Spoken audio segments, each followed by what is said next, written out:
Hey y'all, welcome back to the channel. Today we're checking out Americans do this wrong in the UK according to Brits. Keep your mind open. What am I doing wrong? What am I doing wrong? I'm watching this to better myself. Don't get better, don't get offended. Here's the thing about moving to Britain as an American. Everyone speaks English, so you think you've got it figured out. You roll off the plane feeling confident, maybe a little smug. After all, how hard can this be?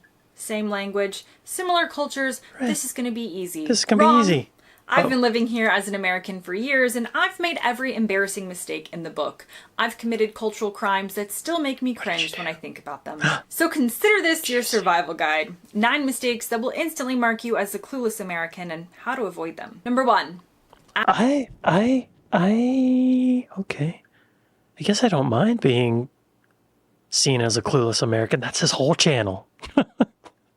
That's my whole spiel. I have been to Britain once, a long time ago, when I was in college, and I loved it. I considered moving there. Me and my friend who went there with me, we were like, maybe we should move there. But it was fascinating because it's, in a lot of ways, very similar. But there's just these tiny little differences. Just like tiny differences that are like, I don't want to let this is a can of worms. Let's watch the video. Y'all be sure to go to Girl Gone London and like and subscribe. Number 1. Ask for the bathroom. This seems obvious, but it's a mistake literally every American makes within their first 24 hours. Where's the bathroom? You walk into a restaurant or someone's house or a pub and you say, "Excuse me, where's the bathroom?" Where's the pissa? In Britain, it's called the toilet, full stop, or the loo, but never the bathroom. Because to British ears, that's the room where you take a bath. And here's a funny cultural note. Often Americans won't ask for the toilet because we're weirdly squeamish about the word toilet. Right. Like toilet. Disgusting. But if I said, "Where's the bathroom?" you would know what I mean, though, right? You would know what I mean. Right? Oh, Gregory's coming. Here. Come here. No. Where are you going? Going over there? Okay. Okay. Gregory's opted not to sit in my lap. That's okay. I still love you. It's cool. It's fine. His camera's shy today. Okay, you would know what I mean if I said, "Where's the bathroom?" though, right? Brits just cut through the nonsense. It's refreshingly direct once you get used to it. Next up, stop trying to tip everyone. American tipping culture is bonkers, weird. And you don't realize how bonkers it is until you try to export it to Britain. In America, we tip everyone. Yeah. Servers, bartenders, hairdressers, the person who brings our food, the person who looks at our food, probably the person who thought about our food. It's exhausting and expensive, but it's what we do in America.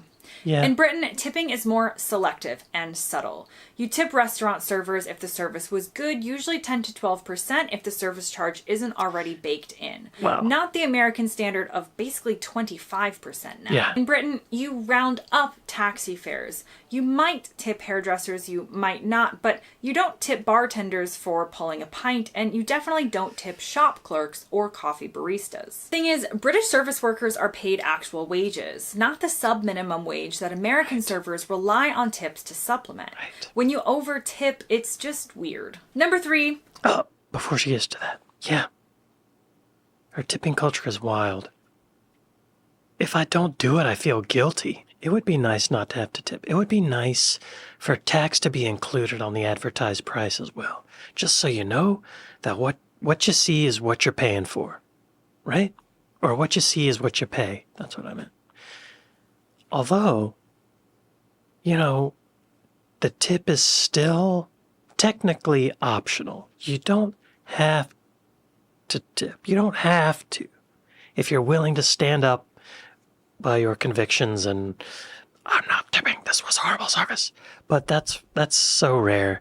And it does, on the other side of the coin, it does encourage service workers to be friendly. So there's a little wiggle room there. But I don't know. It's still a point of anxiety, you know? How much do I tip? I don't know. It helps on the pad, like when you pay with a card or like with your phone or something, it'll say, "How much would you like to tip?" 18%, 20%, 25%, or 15%. Like it'll give you like 3 options. And that makes it easier because sometimes at a restaurant, when you have to calculate it in your mind, oh, what is 20% of the bill and da da da da da. Got to get out the calculator. I knew this one person that every time it asked for tip on the receipt at a restaurant, they would write, "Don't play with matches." There's a tip for you. Kind of a jerky move, but Okay, number 3. Don't complain about the weather. Now, this seems counterintuitive because Brits complain about the weather constantly. Right. It's practically the national pastime. But there's a cultural difference. They can complain about it. You can't. Not as an American visitor. Okay. When a British person says, "Bit grim out today, isn't it?" they're engaging in like communal bonding with each other. When you, as an American, say, "God, this weather is terrible," you sound like an entitled tourist. Okay. And here's the thing. Okay. British weather isn't actually that bad. Yeah, it rains more than California or Arizona, but it's rarely extreme. You're not dealing with hurricanes, tornadoes, blizzards, or 115-degree heat waves. So enjoy yourself in the UK and let them complain about the weather. Okay. Yes. I could see why that's a thing.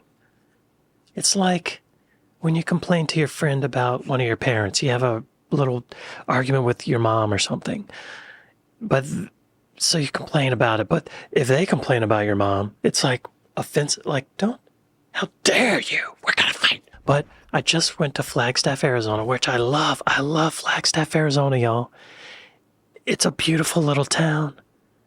It's high elevation. So you usually think of Arizona like desert, but this is high elevation. So it's all pine trees, mountainous. It's near the Grand Canyon. It's beautiful. And the weather is lovely. It rained while I was there, and it was such a relief. It hasn't rained in California or in Los Angeles in months. I don't even remember the last time. Maybe December of 2025? I don't remember. It's warm and sunny all the time. That sounds great, right? But it's so monotonous. It's like Groundhog Day. The same thing every day. It's weird. And a little bit of rain, especially if it's mild, a little overcast, like it gives you this comfy feeling. It gives you an excuse to stay inside and be cozy, have a warm bowl of slog or whatever. Whatever. Just warm and cinnamon toast, Christmassy, warm, stay inside. Watch a movie. When it's warm and sunny all the time, I feel like I should be outside. I should be outside. Okay, enough of this. Number 4? We on number 4? Stop expecting everything to be like America. American customer service operates on the principle that the customer is always right, even when they're so wrong. Because I want that We've tip. created this weird theater where service workers have to pretend to be thrilled to help you, even if you're being unreasonable. You better. It's fake, but it's our kind of fake. It's not totally fake. I've worked in the service industry, and it's not fake, but they do like ramp yourself up for it, right? It's not totally fake. Some of them probably fake, but like it's like a mindset, and you want that tip. You want that tip. British customer service is more honest. If you're being unreasonable, 'Cause they're they'll not gonna tell get you. tipped. If something isn't possible, they'll explain why instead of bending over backwards to make it work. This isn't rudeness, it's just a different cultural approach to professional interactions. The mistake Americans make is interpreting directness as poor service. It's more like honest service. British workers don't pretend to be your best friend, but they'll genuinely help you with legitimate requests. Once you adjust your expectations, you'll find British service perfectly adequate and pretty straightforward. Yo, sorry to stop it so soon, but I can just imagine the entitled Americans coming over and expecting that kind of treatment. Oh God. I used to work at a luxury car dealership or store. It was Tesla. These rich people would come in and expect you to lick their butt cracks. Just totally spread their cheeks and get on in there. Oh my God. It was soul crushing. It was, and if you're not used to that, if if you're a British person and you're expecting a polite British customer, and then this American entitled Karen comes in, oh my God. Oh my God. Like, I apologize. I'm sorry. I'm sorry. Gregory's asleep. Okay, moving on. Number 5, don't drive like you're still in America. British roads were designed by medieval sheep following ancient deer paths, then paved over by Victorians who thought cars would never be bigger than a horse cart. American roads were designed by people who understood that cars existed and needed to pass each other. British drivers are excellent drivers because of the conditions and the narrowness of the roads. What the Brits call a dual carriageway would barely qualify as a residential street in some American suburbs. Country roads are very narrow, and when two cars meet, someone's got to reverse to the nearest passing point, which might be a quarter mile back. The cultural component here is that British drivers have developed supernatural spatial awareness out of necessity. These people can thread a Ford Focus through gaps that I couldn't even get a shopping cart through. Don't try to match this skill on your first day. Drive slowly, but not too slow. Pull over when you can, and it's safe. Accept that locals will overtake you. It's not personal. They're just operating in a different dimension of spatial physics than you. Number 6, don't... A different dimension. Wow. Yeah, she just did a video about differences in automobiles between UK and USA, and it's a good reminder. That's one of those little differences I don't know if I would expect. The size. She didn't even mention the right side or left side of the road thing. Just the narrowness of the streets. Yeah, I get kind of nervous on a narrow road. Maybe I shouldn't drive. I don't like driving anyway, unless it's on a racetrack. Drive slowly, but not too slow. Okay. Well, yeah, but not too fast either, right? Okay. How slow is too slow? They're just operating in a different dimension of spatial physics than you. Number 6, don't be overly friendly. Americans are aggressively friendly. We make small talk with strangers in elevators, chat with cashiers about their day, and generally treat every human interaction as an opportunity for instant connection. See, when I envision myself going to Britain, that's one of the stereotypes of Americans that I really like. And I might just have to break that rule and annoy some British people by being a friendly American. I feel like that's something that I have to do, right? I want to experience the people. This works great in America, where everyone understands the rules of superficial friendliness. In Britain, this level of instant intimacy is deeply unsettling. British social interaction operates on a more gradual system. You start with the weather, you progress to mild observations about your surroundings, and maybe later on, maybe after months, you might share something slightly personal. Deeply unsettling? So if you're a British person, I come up to you like, hey, what's up? How you doing? What do you do for a living? How many kids you got? Where do you live? Where are you from? Would you find that unsettling? Like I'm a serial killer trying to, I don't know. What do you think? Or would you think this guy's American? That's what they do there. Blah, blah, blah.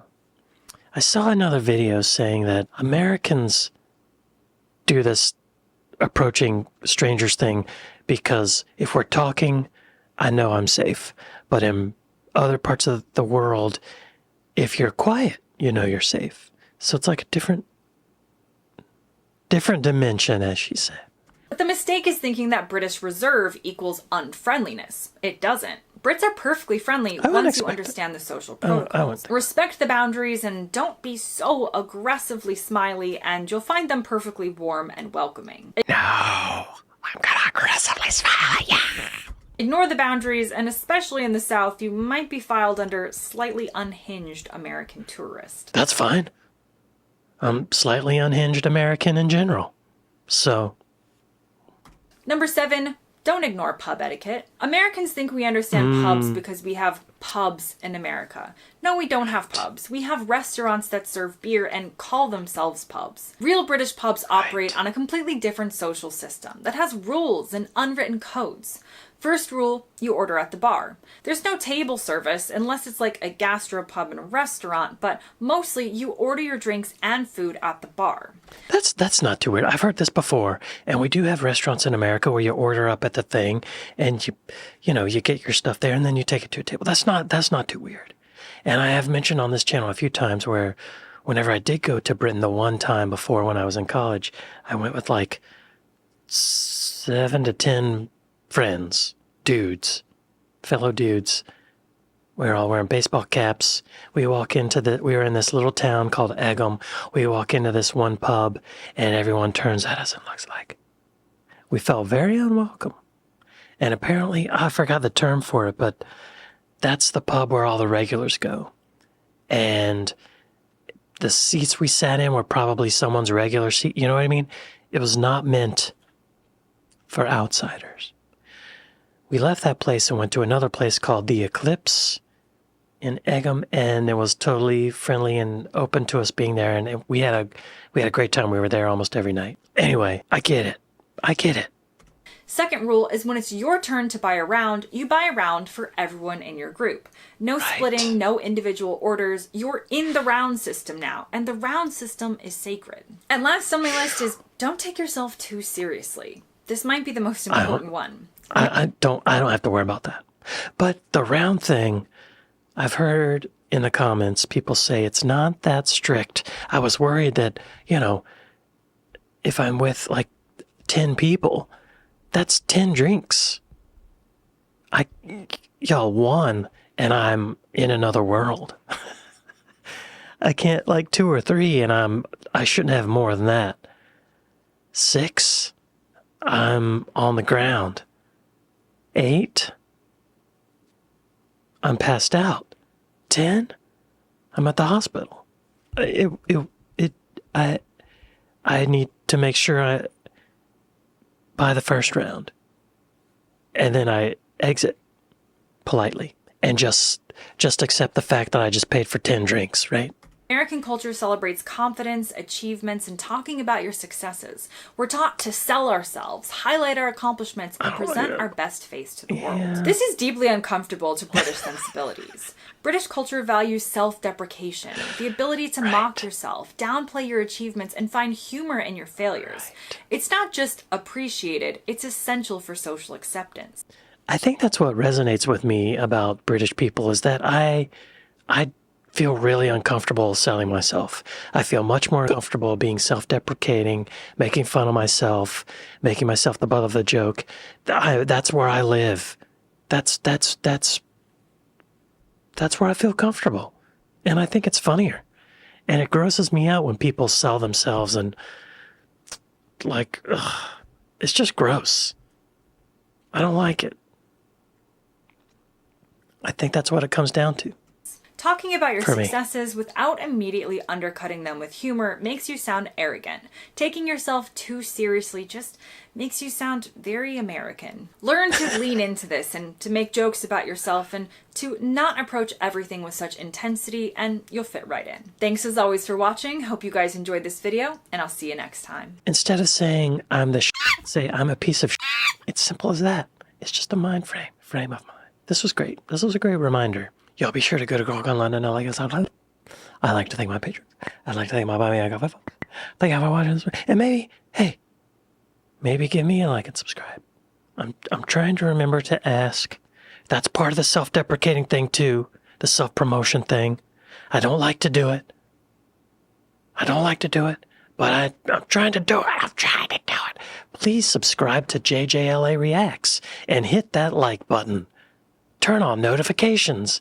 Thanks. Grouse. Anyway, y'all, thank you. And I'll see y'all next time. Later.